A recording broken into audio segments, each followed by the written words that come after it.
Hey, Alex Sarr, retire!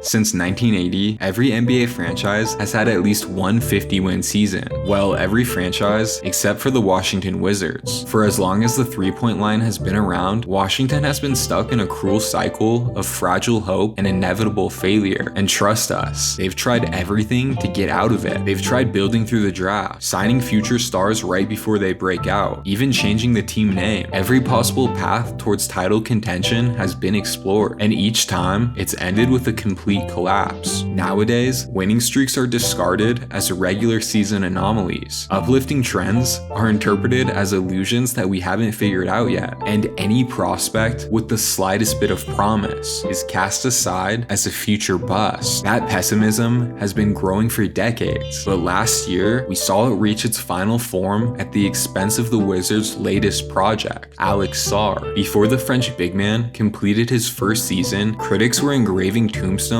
with his name on it. Every poor shooting night was followed by a wave of pointed tweets and dismissive statements, as Sarr and the Wizards limped to a season best left forgotten. This year though, something's changed. Not with the Wizards yet, they still need some time to figure it all out, but with the lanky center who never stood a chance, he's quietly putting the pieces together, and if this trajectory holds, Washington might finally have the foundation they've been looking for.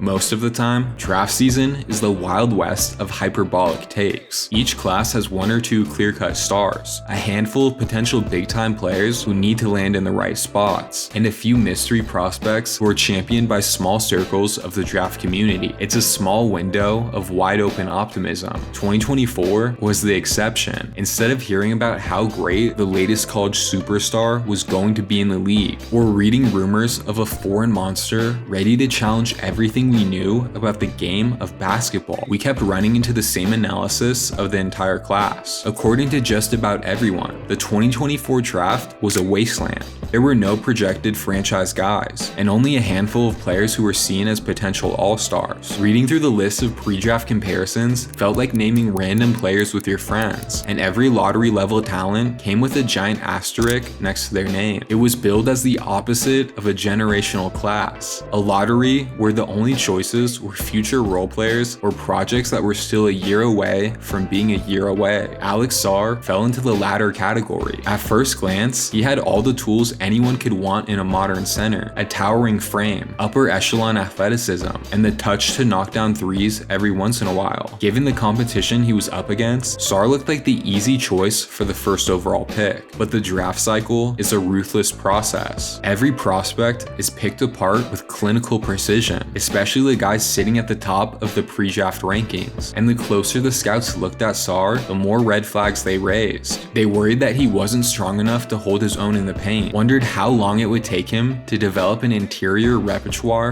nuanced enough to function in the NBA. Even his long-range shooting came under scrutiny. He was fun to project, an exciting player to discuss in conversations built on contingencies. But in reality, he still had a long way to go. His game was so raw, it was hard to imagine what role he could play during his first few seasons, and the potential didn't seem big enough to warrant that kind of risk with the top overall pick. So after months of exposure, the Hawks passed on Sarr and took Zachary Risachet with the first overall pick.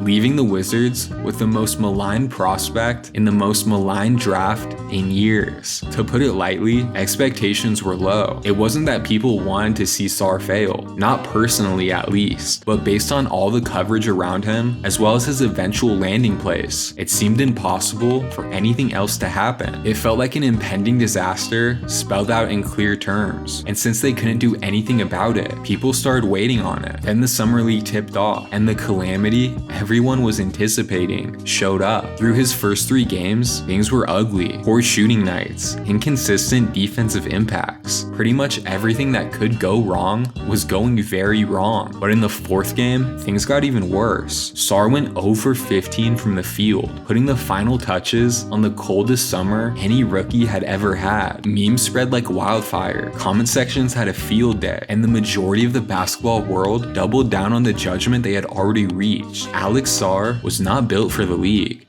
At this point, he had been picked apart as a prospect, put under a brutal microscope during his first taste of NBA basketball, and labeled a bust before he even played a minute in the regular season. There wasn't any pressure heading into the 2025 season because there weren't any expectations. Even if he played well, anything short of rewriting the rookie record books would have been dismissed as empty calorie stats on a bad team. Conclusions had already been made. No one needed any more evidence. Still, his rookie season rolled around, and it looked a lot like a rookie season. He flashed potential, struggled with specific matchups, and endured all the usual growing pains that a first-year center has to go through. The scouting reports were right in some ways. He clearly needed a lot of work on his finishing around the rim, and he was way too reliant on his three-point shot, but it also undersold some aspects of his game. Sarr was way better than advertised as a rim protector, and there were moments where he looked incredibly comfortable as a pick-and-roll weapon. Perception-wise, none of that mattered. Everyone just saw the field goal percentage, the team record, and remembered the summer league nightmare that served as his introduction. But inside the building, Washington knew they had someone who was a little bit different. A 20-year-old kid who was only scratching the surface of his potential, with the mental toughness to walk through a media furnace in a foreign land without blinking. They take their chances with someone like that.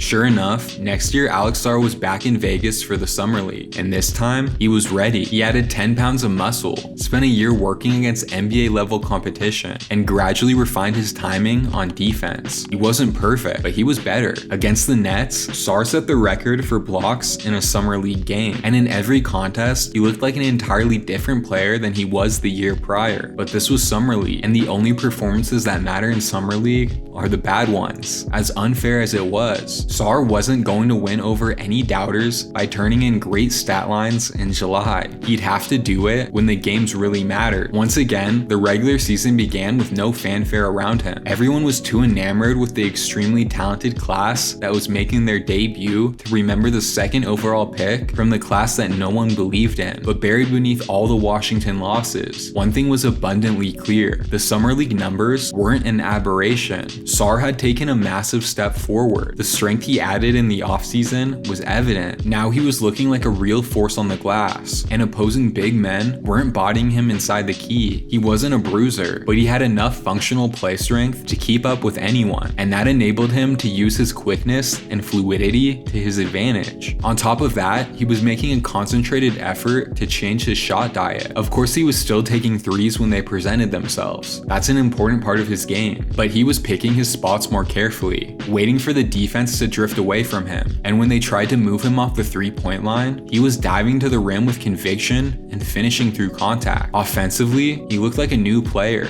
a futuristic play finisher with every tool a center could ever need. Defensively, he looked like a better version of the dynamic cornerstone showed glimpses of last season, a graceful rim protector who could thrive in drop coverage or switch onto guards, giving the Wizards endless options depending on who they were game planning against. It wasn't enough to end up on the front page of any high-profile outlet, but for Wizards fans who were already looking ahead to the 2026 draft, it was huge, and honestly, shocking. A monumental building block was falling into place without any of the anticipated hitches or setbacks. And right around Thanksgiving, Sarr had the perfect opportunity to announce his leap against none other than the team who passed on him. Against the heavily favored Hawks, Alex Sarr put everything on display. He was attacking the glass, protecting the rim, disrupting passing lanes, and best of all, he was dominating Atlanta in the interior. He was rolling with confidence, driving to the rim with bad intentions, and attacking the basket in a way that no one ever thought he would. The Hawks had no answer for him, and when the final buzzer went off, Sarr had 27 points and 11 boards in a 19-point win. In hindsight, the potential was worth the patience.